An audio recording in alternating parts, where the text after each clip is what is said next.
नमस्कार। आज हम भारत के एक बहुत बड़े, शायद सबसे बड़े टैक्स सुधार पर बात करेंगे, जीएसटी यानी वस्तु एवं सेवा कर। हाँ, बिल्कुल।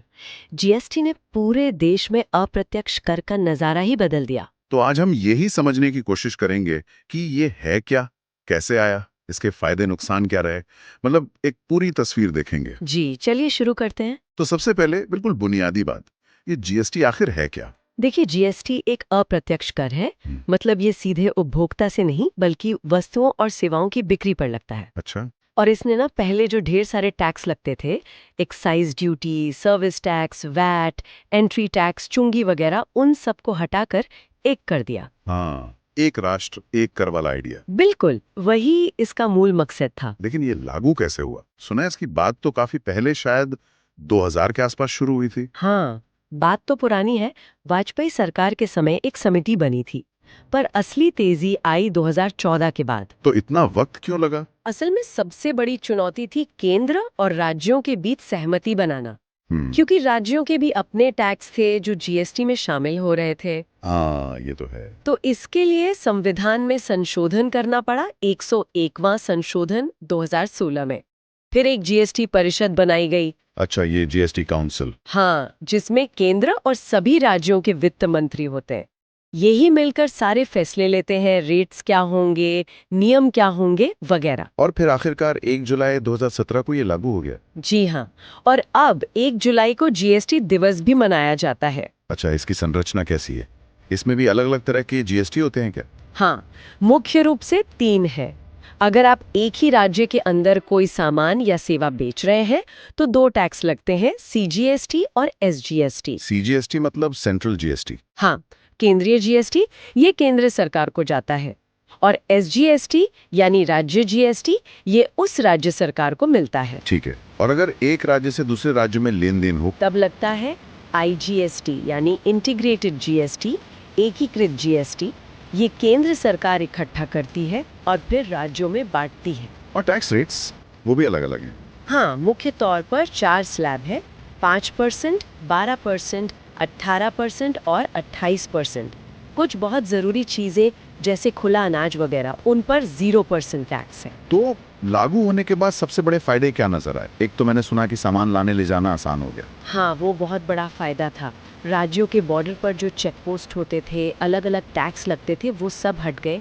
लॉजिस्टिक्स काफ़ी सुधर गया। और वो जो टैक्स पर टैक्स लगने वाली बात थी, उसका क्या हुआ? हाँ, टैक्स कैस्केडिंग वो खत्म हो गया। ये बहुत महत्वपूर्ण था। वो कैसे? इसमें इनपुट टैक्स क्रेडिट का सिस्टम है। मतलब अगर कोई व्यापारी कच्चा माल खरीदते वक्त जीएसटी देता है, तो जब वो तैयार माल बेचेगा तो उस दिए हुए टैक्स को अपने फाइनल टैक्स में से कम कर सकता है। अच्छा, तो डबल टैक्स नहीं लगता? बिल्कुल, इससे लागत कम हुई। दूसरा, व्यवसायों के लिए भी आसानी हुई। पहले कई रिटर्न भरने पड़ते थे, अब एक ही सिस्टम है, ज्यादातर ऑनलाइन। हाँ, ऑनलाइन होने से पारदर्शिता भी बढ़ी होगी। निश्चित रूप से पारदर्शिता बढ़ी, टैक्स चोरी मुश्किल हुई। इससे टैक्स कलेक्शन भी बढ़ा और कई छोटे मोटे व्यवसाय भी फॉर्मल इकोनॉमी में आ गए। लेकिन शुरुआत तो काफी मुश्किल रही थी ना, है ना? सुनने में आया था पोर्टल क्रैश हो रहा है, लोगों को समझ नहीं आ रहा। हाँ, शुरुआती दौर चुनौतियों से भरा था, ये बिल्कुल सच है। तकनीकी दिक्कतें थीं, सिस्टम नया था, नियम समझने में वक्त लगा। खासकर छोटे व्यापारियों के लिए। हाँ, खासकर उनके लिए।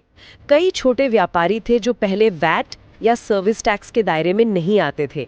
उन्हें अचानक जीएसटी रजिस्ट्रेशन करवाना पड़ा, हर महीने रिटर्न फाइल करने पड़े। हाँ, और वो जीएसटीआर 1 3B का मिलान करना, वो भी काफी जटिल था, सुना है। जी, वो शुरुआत में काफ़ी जटिल था छोटी फर्म्स के लिए।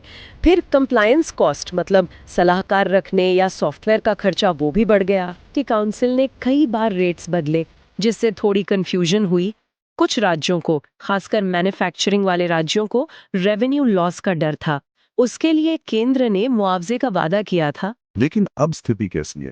क्या सिस्टम थोड़ा स्थिर हुआ है?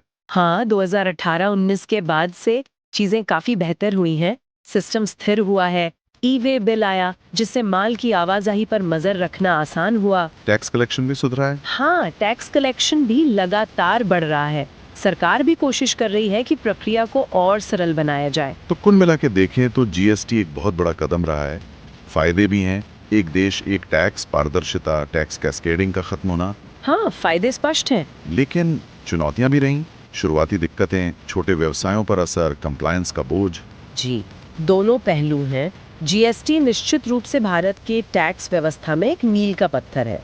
इसने फायदे दिए हैं, पर चुनौतियां भी सामने रखी हैं। सही कहा। अब देखना ये होगा कि आगे चलकर सरकार कैसे सिस्टम को और बेहतर बनाती है, ताकि व्यापार करना और आसान हो और टैक्स व्यवस्था सबके लिए, चाहे छोटा बिजनेस हो या बड़ा, ज्यादा कुशल और निष्पक्ष बन सके। ये शायद अगली बड़ी चुनौती या कह लें अगला बड़ा कदम होगा।